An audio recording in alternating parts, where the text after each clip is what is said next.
अगला अपन बात करते हैं महत्वपूर्ण तरीके से जो आपका होता है वनस्पति के अनुसार वर्गीकरण होता है।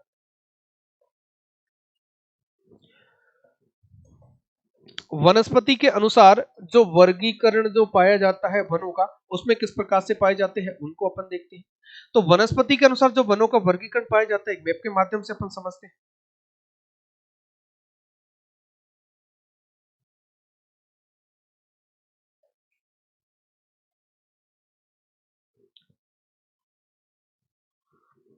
तो ये हमारा राजस्थान बन गया।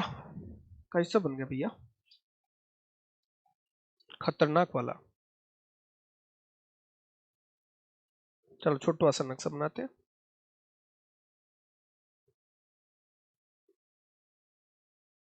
बना क्या राजस्थान जैसा? चलो अब इसके अंतर्गत अपन बनाते हैं। ये हमारी अरावली होगी और यहाँ पर किस प्रकार के वनों का आवरण यहाँ पर पाया जाता है। सबसे पहले अपन को यहाँ पर वन दिखाई देते हैं जिसको कहा जाता है उष्णकटिबंधीय कांटेदार वन। यदि प्रशासनिक दृष्टि से सॉरी वनस्पति के आधार पर अपन बात करें तो सबसे पहला बनता है उष्णकटिबंधीय कांटेदार वन। उष्णकटिबंधीय कांटेदार वन पाए जाते हैं। दूसरा यहाँ पर उष्णकटिबंधीय कांटेदार वन इस वाले एरिया में पाए जाते हैं जहां पर आपका 30 सेंटीमीटर से कम प्रकार के वन देखने को मिलते हैं। दूसरा यहाँ पर पाए जाते हैं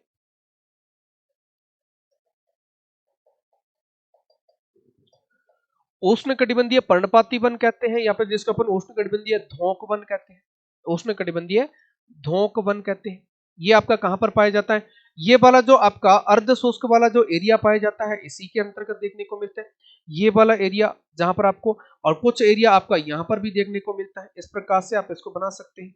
ये वाला जो एरिया है यहाँ पर कौन से वनों की प्रधानता पाई जाती है? यहाँ पर उष्णकटिबंधीय, ये उष्णकटिबंधीय धोंक वनों की यहाँ पर प्रधानता पाई जाती है। नंबर 1 वाला एरिया हो गया ये पश्चिमी राजस्थान में, जहां पर वर्षा आपका 30 सेंटीमीटर से कम होता है, वहां पर देखने को मिलता है। इसके बाद में अपन अगली बात करते हैं तीसरे नंबर की, इस वाले एरिया में यहाँ पर पाए जाते हैं मिश्रित वन। यहाँ पर किस प्रकार के वन पाए जाते हैं? यहाँ पर पाए जाते हैं मिश्रित वन, मिश्रित पतझड़ वन, मिश्रित पतझड़ वन। और ये वाला कौन सा एरिया में पाई जाती है? पूर्वी मैदानी प्रदेश वाला एरिया हो गया, प्लस आपका ये इधर वाला एरिया बन गया अरावली के आसपास वाला एरिया हो गया, और साथ ही साथ ये वाला एरिया यहाँ पर पाए जाते हैं। तो यहाँ पर अपन देख सकते हैं ये वाला जो एरिया है मुख्य रूप से इसमें कौन से प्रकार के वन देखने को मिलते हैं। तो यहाँ पर हमें देखने को मिलते हैं ये वाला जो इसके बीच का एरिया है, यहाँ पर हमें देखने को मिलते हैं मिश्रित पतझड़ वन। इसके बाद में यहाँ पर हमें देखने को मिलते हैं सागवान वन। तो यहां पर पाए जाते हैं सागवान वन, सागवान वन पाए जाते हैं। सागवान वन का मुख्य एरिया आपसे पूछा जाए तो ये वाला एरिया होता है, प्लस ये आपका पाया जाता है दक्षिणी राजस्थान वाला एरिया भी पाया जाता है। इसके बाद में जो अगला जो हमारा लास्ट वन होता है उसको बोला जाता है कौन से प्रकार का? उपोष्ण कटिबंधीय सदाबहार वन। ये वाला एरिया जो होता है आपका मात्र एक ही जगह है राजस्थान में, जो कि सिरोही का आबू क्षेत्र पाया जाता है, और यहाँ पर ये वन पाए जाते हैं जिसको बोला जाता है उपोष्ण कटिबंधीय सदाबहार वन। इसको बोला जाता है उपोष्ण कटिबंधीय सदाबहार वन। और इसको ध्यान रखना, इसको दूसरे प्रकार से बोला जाता है उष्ण कटिबंधीय अर्ध सदाबहार वन। ये पाया जाता है उष्ण कटिबंधीय सदाबहार वन, उष्ण कटिबंधीय सदाबहार वन पाया जाता है। तो यहां पर एक बात का ध्यान देना, तो ये आपको उष्णकटिबंधीय सदाबहार वन भी इसको कहा जा सकता है, या उपोष्णकटिबंधीय सदाबहार वन भी इसको कहा जाता है। सबसे पहले नंबर की अपन बात करें तो ये हमारा पश्चिमी मरुस्थलीय प्रदेश में जो पाया जाता है, जहां वर्षा आपका 30 से 60 आपका 30 सेंटीमीटर से कम होता है। 30 सेंटीमीटर से जहां वर्षा कम होती है वहां पर आपको उष्णकटिबंधीय कांटेदार वन देखने को मिलते हैं। दूसरे प्रकार का जो पाया जाता है उष्णकटिबंधीय धोंक वन, ये अर्ध शुष्क एरिया में पाया जाता है। यहाँ सामान्यतः 30 से 60 सेंटीमीटर वर्षा होती है। 30 से 60 सेंटीमीटर क्या होती है? वर्षा होती है। अगला अपन बात करें तो अगला 50 से 75 सेंटीमीटर के आसपास जहां पर आपका मिश्रित पतझड़ वन पाए जाते हैं, या 50 से 75 सेंटीमीटर के आसपास वर्षा होती है। और अगला की अपन बात करें जहां पर सागवान वनों को अपन देखते हैं, या 75 से 110 सेंटीमीटर के आसपास की वर्षा होती है, तो वहां पर सागवान वन पाए जाते हैं। और जहां पर उपोष्ण कटिबंधीय सदाबहार वनों की अपन बात करें तो यहां पर 150 सेंटीमीटर से अधिक वर्षा पाई जाती है। 150 सेंटीमीटर से अधिक वन आपकी वर्षा पाई जाती है। और ध्यान दें, जहां पर यदि उष्णकटिबंधीय, जहां पर सदाबहार वन पाए जाते हैं, ये अर्ध सदाबहार वन पाए जाते हैं। देखो, उपोष्णकटिबंधीय सदाबहार है, उष्णकटिबंधीय अर्ध सदाबहार वन है। उष्णकटिबंधीय बात करें तो ये बन जाते हैं आपके अर्ध सदाबहार वन, क्योंकि उष्णकटिबंधीय सदाबहार वनों के लिए जहां पर 200 सेंटीमीटर से अधिक बारिश होती है वहां पर ये पाए जाते हैं। जैसे अपन बात करें भारत के पश्चिमी घाट में हो गया, पूर्वोत्तर भारत में हो गया, अंडमान निकोबार में हो गया, तो इस प्रकार के एरिया में पाए जाते हैं। लेकिन राजस्थान का ये वाला जो हमारा एरिया है वहां पर अर्ध सदाबहार वन पाए जाते हैं, उष्णकटिबंधीय या उपोष्णकटिबंधीय सदाबहार वनों की श्रेणी में इसको रखा जाता है। ये हमारा माउंट आबू वाला क्षेत्र बन गया। और आपको बात करें सागवान वन कहां पर पाए जाते हैं, ये आपका हाड़ौती क्षेत्र में पाए जाते हैं, प्लस दक्षिणी राजस्थान में पाए जाते हैं। मिश्रित वनों की मैं बात करूं, मुख्य रूप से ये वाला एरिया पाया जाता है, अरावली का एरिया आ जाएगा। प्लस यदि इसकी भी मैं बात करूं, इनका संकेंद्रण भी कहां पर पाया जाता है, दक्षिणी राजस्थान में सर्वाधिक पाया जाता है। किस टाइप से जिले हैं उन सब की बात करते हैं। उष्णकटिबंधीय धोंक वनों की बात करें तो ये पाया जाता है 30 से 60 सेंटीमीटर, अरावली के ऊपर वाला एरिया आप देख सकते हो, है ना, जिसमें जयपुर हो गया, टोंक हो गया, सवाई माधोपुर का क्षेत्र हो गया, प्लस आपका अर्ध शुष्क प्रदेश हो गया। दूसरी अपन बात करते हैं, पहले नंबर के जो पाए जाते हैं उष्णकटिबंधीय कांटेदार वन पाए जाते हैं, जो कितने परसेंट पाए जाते हैं, जो का 30 सेंटीमीटर से जहां कम बारिश होती है वहां पर पाए जाते हैं। अब बात करते हैं इनके परसेंटेज की, कितने प्रतिशत क्षेत्रफल पर ये वनों का आवरण पाया जाता है, कितने प्रतिशत पर यहाँ पर वनों का आवरण पाया जाता है। तो सबसे पहले अपन बात करें उष्णकटिबंधीय कांटेदार वनों की, तो ये पाया जाता है 6.26% पे पाया जाता है। इसके बाद में अपन बात करें तो इधर वाला जो पाया जाता है, इधर का देखो, ये 6.26% हो गया, ये आपका हो गया 6.86% हो गया। इसके बाद में अपन बात करें, ये वाला जो है आपका 0.39% पे, कितने परसेंट पे पाया जाता, 0.39% पे पाया जाता।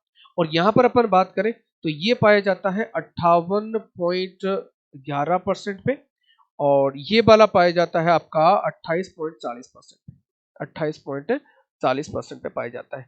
तो यहां पर एक बात का ध्यान रखना है, इधर वाला भी 6% के आसपास पाया जाता है, ये वाला भी 6% के आसपास पाया जाता है, इधर भी 6%, इधर भी 6%, बीच में 58% और ये वाला 28%, कितना हो गया, 58% हो गया, और ये वाला 28% हो गया। ये मात्र 0.39% पे पाया जाता है, जो कि न्यूनतम कम पाया जाता है। सर्वाधिक की बात करें तो आपके पाए जाते हैं उष्णकटिबंधीय धोंक वन पाए जाते हैं। कौन सा पाया जाता है, उष्णकटिबंधीय धोंक वन पाया जाता है, ये सर्वाधिक मात्रा में पाए जाने वाला वन होता है राजस्थान। तो राजस्थान में आपसे वनों को पाए जाने के सीक्वेंस के हिसाब से पूछा जाए, सबसे पहले बता देना उष्णकटिबंधीय धोंक वन यानी कि 58% पे, उसके बाद में आपका बता देना मिश्रित वन जो कि पाया जाता है, मिश्रित पतझड़ वन जो 28% पे पाया जाता है। फिर उसके बाद में आपसे पूछा जाए तब सागवान वन आ जाएगा, उसके बाद में उष्णकटिबंधीय कांटेदार वन आ जाएगा, सबसे लास्ट में आ जाएगा आपका अर्ध सदाबहार वन।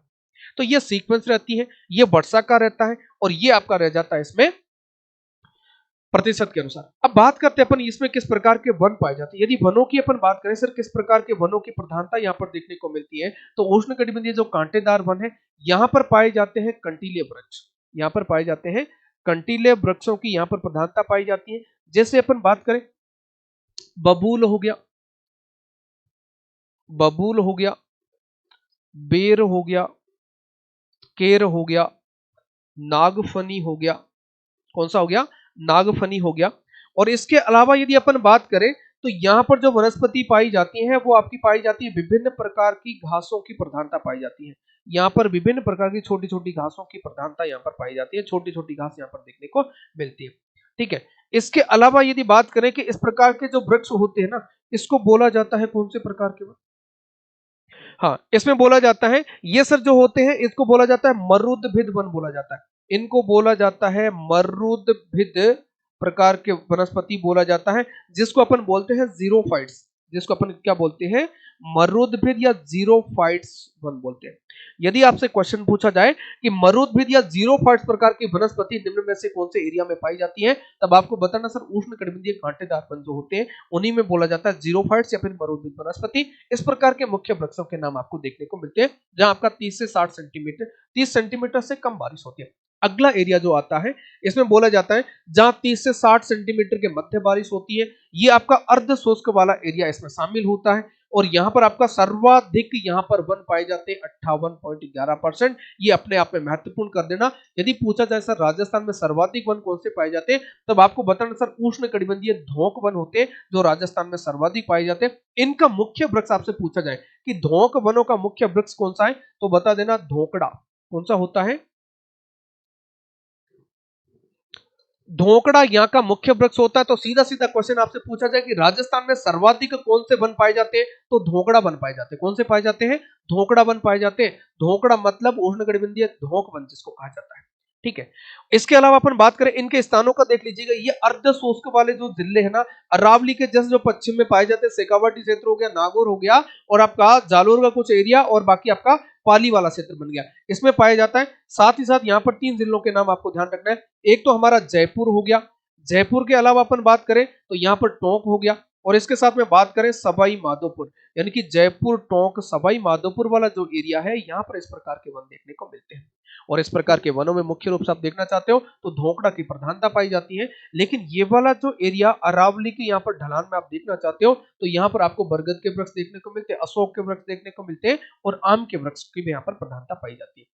अगला अपन बात करते हैं मिश्रित जो पतझड़ वन कहां पर पाए जाते हैं। मिश्रित पतझड़ वनों की आप बात करें तो ये पूर्वी मैदानी प्रदेश में पाए जाते हैं। पूर्वी मैदानी प्रदेश वाला ये जो बेल्ट है ना, वहां पर आपको देखने को मिलते हैं मिश्रित पतझड़ वन।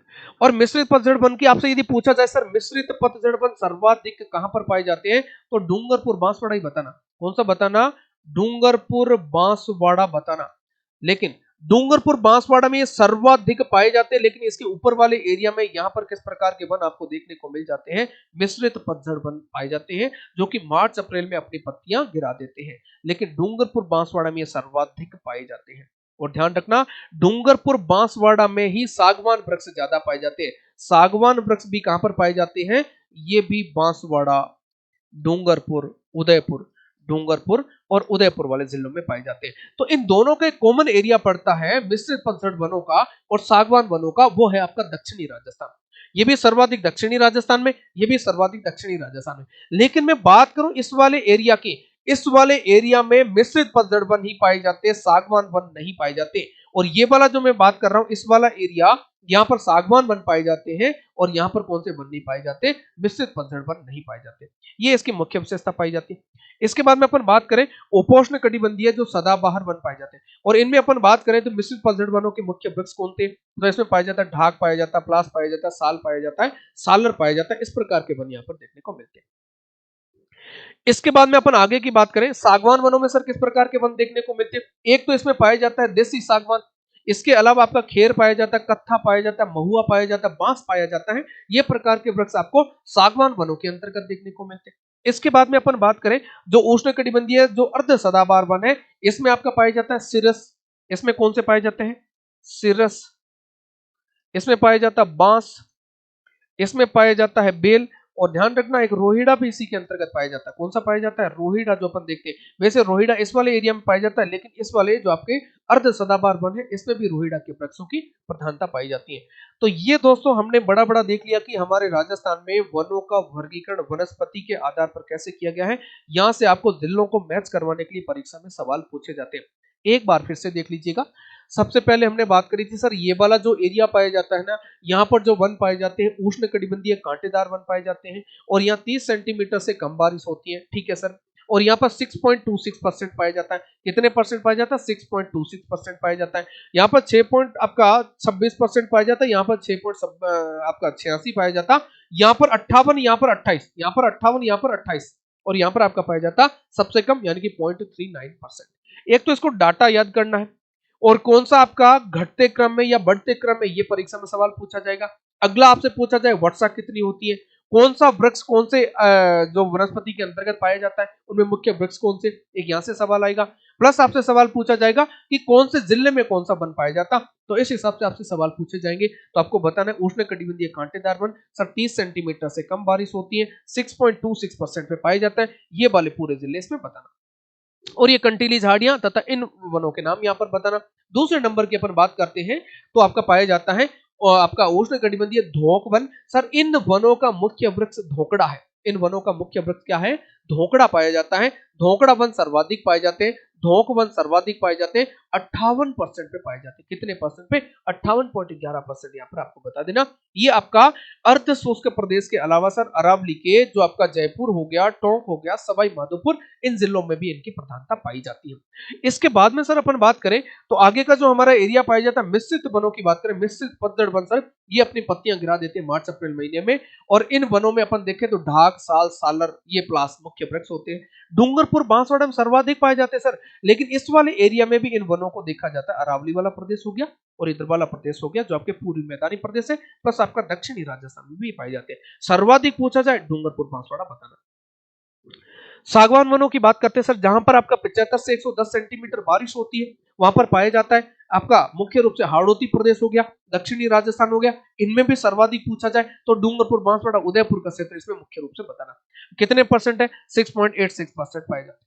ठीक, इसके बाद में बात करें सर 150 सेंटीमीटर से जहां पर अधिक बारिश होती है वहां पर राजस्थान का एकमात्र स्थान है। जलवायु हमने पढ़ा था, राजस्थान में सर्वाधिक ऊंचाई के कारण माउंट आबू में सर्वाधिक वर्षा वाला स्थान है और वहीं पर पाए जाते हैं अर्ध सदाबहार वन। अर्ध सदाबहार वन है, इस बात का ध्यान रखना, परीक्षा में सवाल पूछा जाएगा कि राजस्थान में यदि आपसे पूछा जाए उष्ण कटिबंधीय अर्ध सदाबहार वन या फिर आपसे ऑप्शन में आ सकता है उपोष्ण कटिबंधीय सदाबहार वन, ये दोनों चीजें ध्यान रखना है। 0.39% यानी कि 52 किलोमीटर स्क्वायर का क्षेत्रफल है, वहां पर ये वनों की प्रधानता पाई जाती है। तो ये दो महत्वपूर्ण वर्गीकरण आपने देख ली है, एक तो प्रशासनिक दृष्टि से, एक हमारा पाया जाता है वनों के अनुसार। तो ये तो है हमारे राजस्थान के मुख्य पाए जाने वाले वनों का वर्गीकरण हमने देख लिया। अब बस एक थोड़ा सा कुछ वनस्पति की अपन क्या कर लेते हैं, बात कर लेते हैं कि वनस्पतियां किस किस प्रकार की पाई जाती है।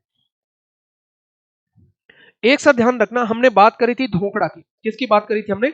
हमने बात की थी धोकड़ा की। जब हमने बात की है धोकड़ा की तो धोकड़ा के संबंध में एक तथ्य आपको ध्यान रखना कि धोकड़ा राजस्थान में सर्वाधिक पाया जाता है। राजस्थान में पहली बात तो ये पाया जाता है, सर्वाधिक पाया जाता है, पहली बात। और सर इसका वैज्ञानिक नाम आपसे पूछा जाए तो वैज्ञानिक नाम आपको बताना है। इसका जो वैज्ञानिक नाम है वो है एनोजिस पंडुला। इसका वैज्ञानिक नाम क्या है? एनोजिस पंडुला।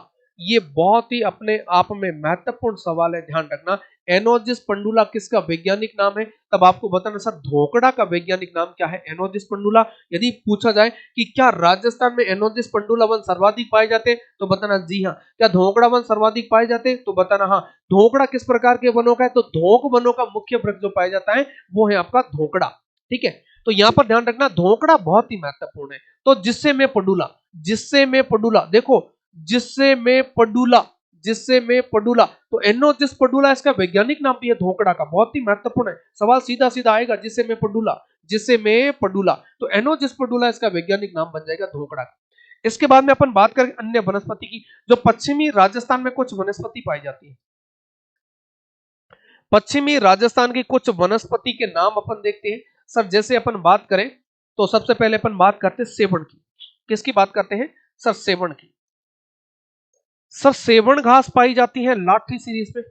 कहां पर पाई जाती है? लाठी सीरीज में। हमने पढ़ा था कि सर जो लाठी सीरीज है वो एक भूगर्भीय जल पट्टी है। लाठी सीरीज क्या है? भूगर्भीय जल पट्टी है जो कि पोखरण से मोहनगढ़ के मध्य पाई जाती है। पोखरण से मोहनगढ़ के मध्य लाठी सीरीज पाई जाती है। लाठी सीरीज भूगर्भीय जल पट्टी है जिसके ऊपर जो घास पाई जाती है वो सेवण घास है और ये एक प्रकार की पौष्टिक घास है। ये किस प्रकार की घास है? एक प्रकार की पौष्टिक घास है सर। इसी घास को बोला जाता है घोड़ावण की प्रजनन स्थली। घोड़ावण अपने अंडे देता सर इसमें, तो इसका नाम क्या बन गया? घोड़ावण की प्रजनन स्थली बोला जाता है इसको। घोड़ावण की प्रजनन स्थली बोला जाता है सेवण घास को। सेवण घास का दूसरा नाम भी क्या है? ध्यान रखना, लीलोण घास बोला जाता है इसको। क्या बोला जाता है?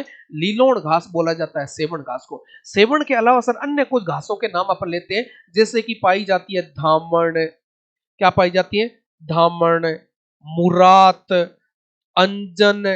क्या पाई जाती है? अंजन, करड़, सिरकानिया, करड़, सिरकानिया, और आपको बता देना सुगनी। क्या बता देना? सुगनी घास।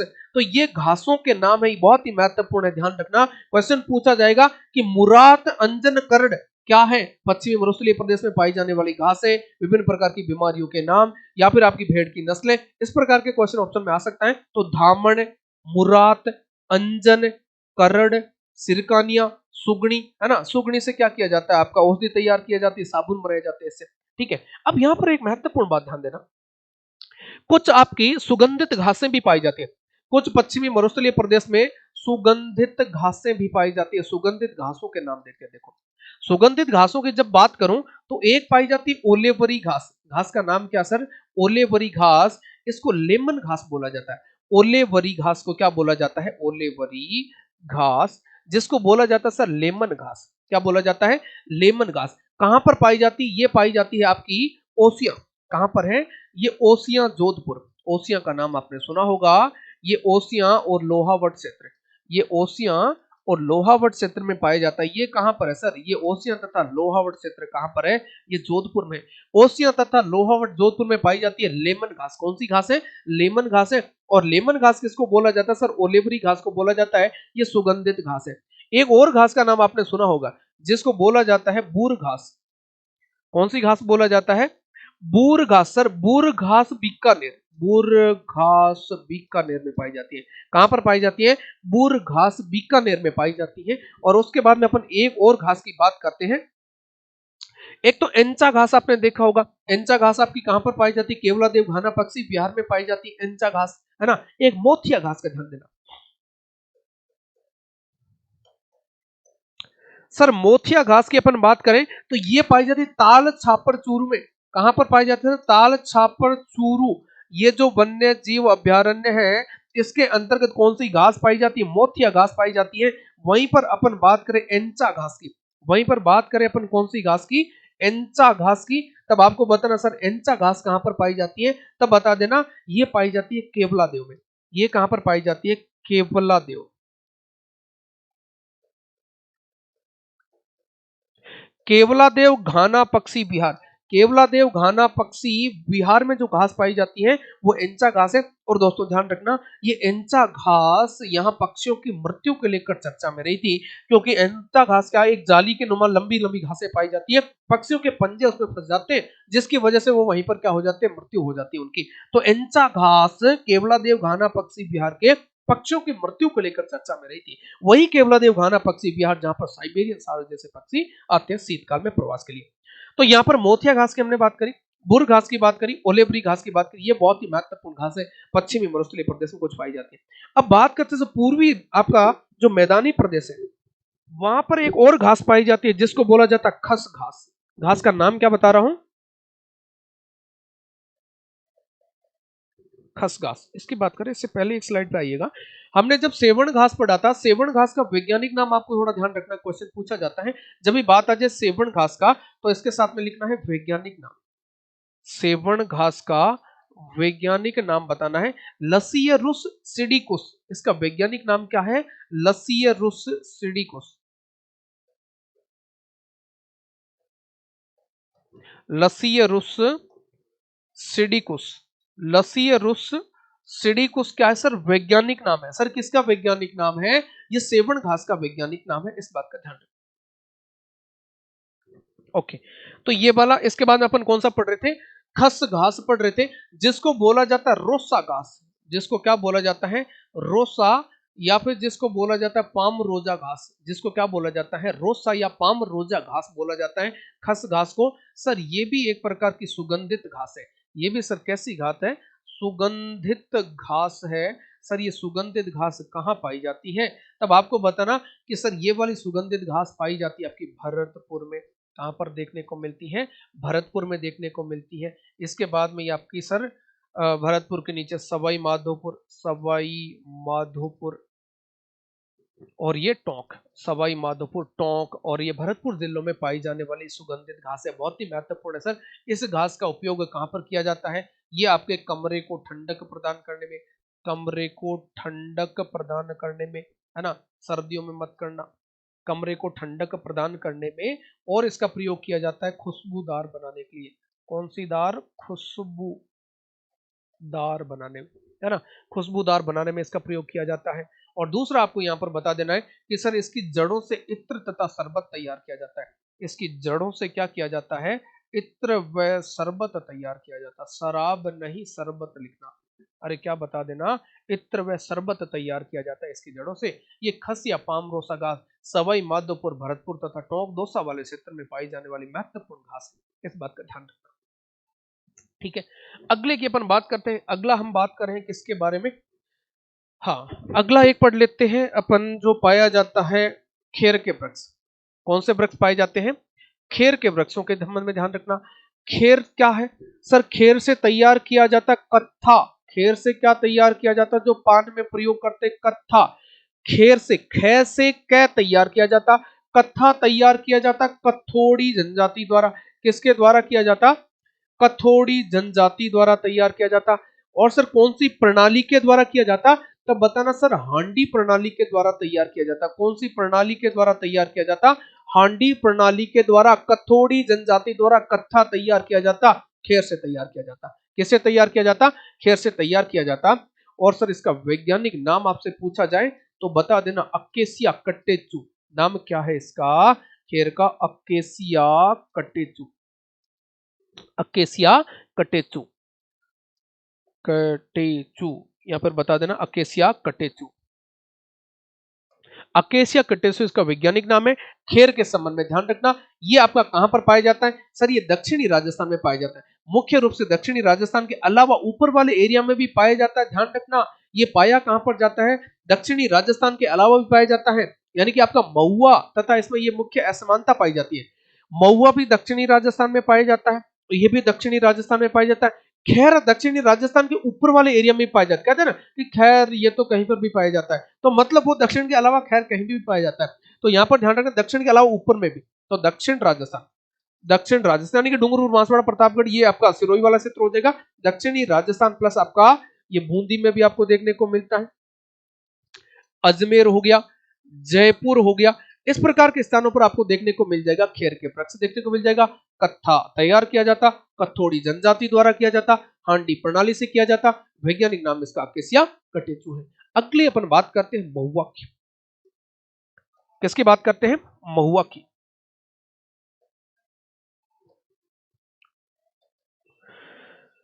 महुआ की बात करते जी। महुआ को क्या बोला जाता है? महुआ से क्या किया जाता है? आपको पता होगा, देसी शराब तैयार की जाती है। इससे देसी शराब तैयार की जाती है। मुख्य रूप से ये डूंगरपुर, बांसवाड़ा, प्रतापगढ़ में पाया जाता है। ये डूंगरपुर हो गया, बांसवाड़ा हो गया, प्रतापगढ़ वाले क्षेत्र में मुख्य तरीके से तैयार किया जाता है। इस बात का ध्यान रखना। और इसका वैज्ञानिक नाम ध्यान रखना, इसको बोला जाता है मधुका लॉन्गिफोलिया। मधुका लॉन्गिफोलिया। बेटा ध्यान से पढ़ना, मधुका लॉन्गिफोलिया, है ना? मधुका लॉन्गिफोलिया। भाई साहब, महुआ से मधुका याद करना। किसका? मधुका। महुआ से मधुका लॉन्गिफोलिया याद करना। खेर का ध्यान रखना, अकेसिया कटेचू। किसका? जिससे कत्था तैयार किया जाए वो कटेचू। कत्था तैयार होता कटेचू से, है ना? या महुआ के संबंध में ध्यान रख लेना, ये आपका यहाँ पर पाया जाता है दक्षिणी राजस्थान में। कहां पर पाया जाता है सर? दक्षिणी राजस्थान। देखो हमने नाम यहाँ पर लिख दिया। इसके अलावा अपन आगे की बात करते हैं। यहां पर आपका पाया जाता है टिमरू। क्या बोला जाता है? टिमरू बोला जाता है। जिससे क्या तैयार किया जाता है? यानी कि बीड़ी के पत्ते बनाए जाते हैं। क्या बोलते हैं उसको?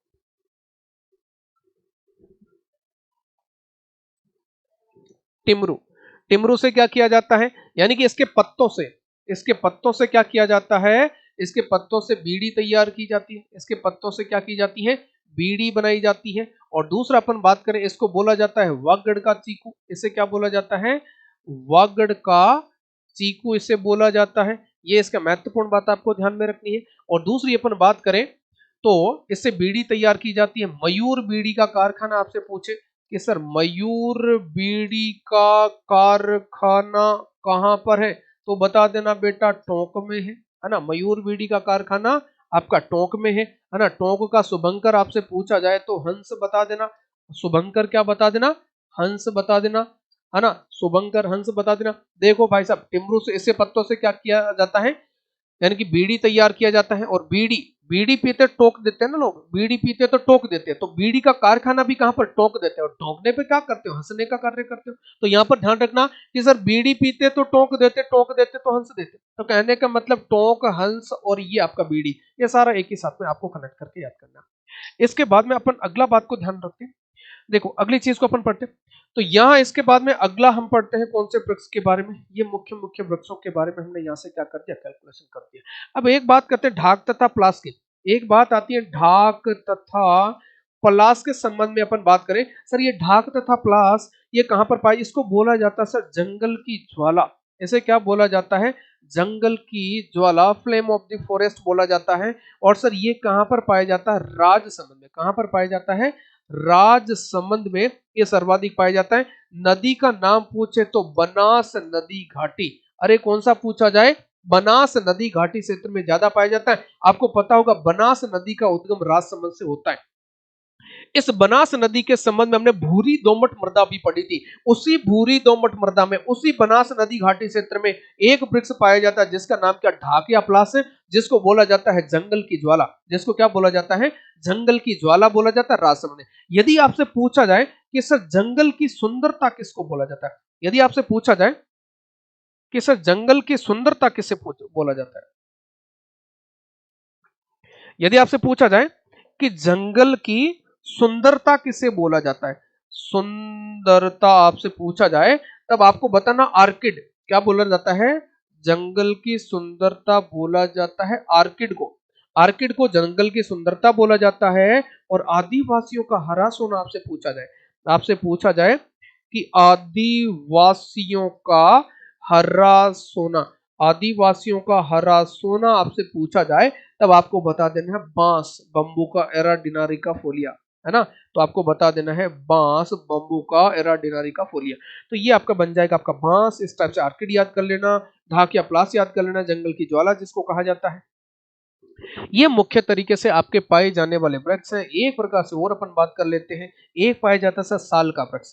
क्या पाया जाता है, साल वृक्ष। ये साल के वृक्ष कहां पर पाए जाते हैं, तब आपको बता देना जो सालर वृक्ष होते हैं, सालर वृक्षों का मुख्य वृक्ष होता है, जो सालर वृक्षों का मुख्य वृक्ष होता है, सालर वनों का कह दीजिएगा, जो सालर वन पाए जाते हैं ना, उनका मुख्य वृक्ष कौन सा होता है, मुख्य वृक्ष होता है सर साल। मुख्य वृक्ष कौन सा होता है, साल होता है ना। इसका नाम बोला जाता है सोरिया रोबोस्टा। इसका नाम क्या बोला जाता है, सोरिया रोबोस्टा। इसका वैज्ञानिक नाम है सोरिया रोबोस्टा बोला जाता है। और ये अरावली पर्वतीय प्रदेश में पाया जाता है मुख्य। अजमेर की बात कर ले, टोंक की बात कर ले, दौसा की बात कर ले, जयपुर में बोलते हैं तो ये साल के वृक्ष देखने को मिलते हैं अरावली पर्वतीय प्रदेश में प्रधानता।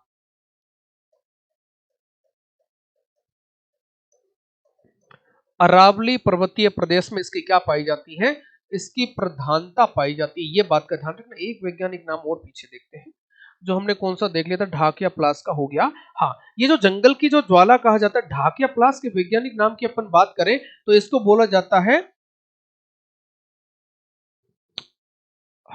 मोनास्पर्मा, ब्यूटिया मोनास्पर्मा। इसको बोला जाता है Butea monosperma, Butea monosperma. Butea monosperma किसका वैज्ञानिक नाम है, तब बता देना सर ढाक या प्लास, जिसको जंगल की ज्वाला कहा जाता है ना, उसका वैज्ञानिक नाम है ब्यूटिया मोनोस्पर्मा।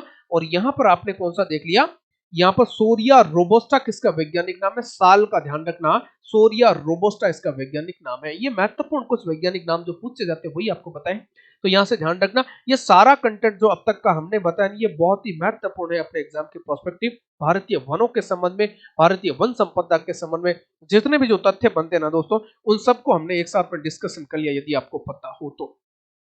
क्विक रिवीजन कर लेते हैं, एक बार जल्दी से चलते हैं, जो भी चीजें हमने अभी तक पढ़ी हैं उन सब के बारे में अपन डिस्कशन कर लेते हैं। देखो सबसे पहले हमने क्या पढ़ लिया था, वन संपदा के बारे में पढ़ा था। सर वन क्या चीज होता है, वन सप्ताह कब मनाया जाता है, जुलाई का फर्स्ट वीक होता है। वन्य जीव सप्ताह आपसे पूछा जाए अक्टूबर का फर्स्ट वीक बताना। 1901 में ध्यान रखना टोंक रियासती जो आपका शिकार एक्ट लाती है। और 01 को 10 बताना, पहले में वन्य जीवों को प्रतिबंधित किया जाता है, दूसरे में वनों को प्रतिबंधित किया जाता है। और यहाँ पर वनों से संबंधित नियम लाता है, ध्यान रखना, वनों से संबंधित अधिनियम नहीं होता, नियम लाता है, ये बात का भी ध्यान रखना।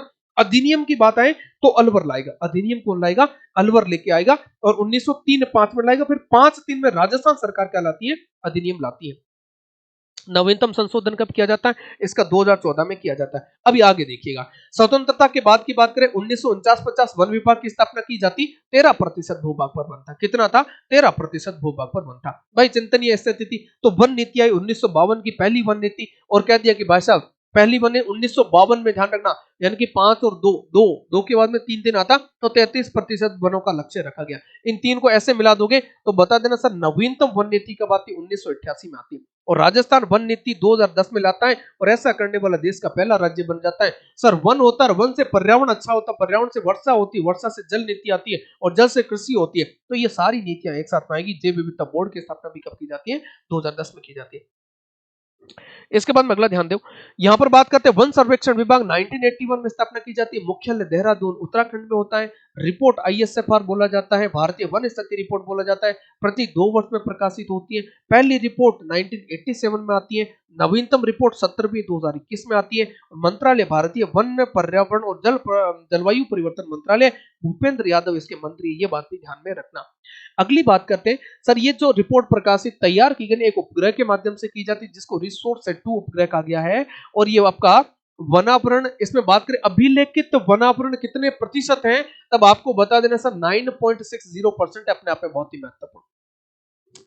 ठीक है सर। इसके बाद में यदि आपसे बात की जाए तो आपका 9.57% से बढ़कर ये हो गया कितना? इतना, क्योंकि वनों की वृद्धि कितनी? 25.45 किलोमीटर स्क्वायर, इस बार 2 सालों में 25 किलोमीटर क्षेत्रफल के आसपास वनों में हुई है वृद्धि।